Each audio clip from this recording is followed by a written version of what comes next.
Assalamualaikum warahmatullahi wabarakatuh. Brother and sister, hashtag cara jaga kereta. Sekarang contoh. Jadi hari ni kita ada contoh apa itu sejenis gearbox manual untuk model Prodo Aviva. Jadi untuk model Prodo Aviva ni seandainya leaking, biasanya kadang-kadang berpunca daripada oil seal dry sah tu, iaitu satu.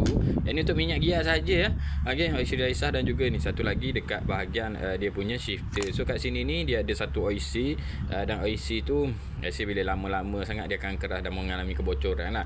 Jadi untuk kategori memudahkan anda, so dia ada satu perkhidmatan, iaitu tanggalkan benda ni, potong kepala dia, cabut dia punya oil seal, lepas tu welding balik kepala tu, sambung semula, so siap lah. So yang tu yang paling senang lah, tak perlu nak turunkan gearbox pun. Tapi disebabkan bergantung pada kemahiran masing-masing, so macam yang ni tak apa, owner dia kaya, so memang tukar gearbox seketul. So tak ada masalah untuk anda semua selaku pemilik kenderaan manual untuk model-model ni yang memang senang untuk proses penukaran oil seal. Jadi selamat menservis kenderaan anda. Good luck brother and sister.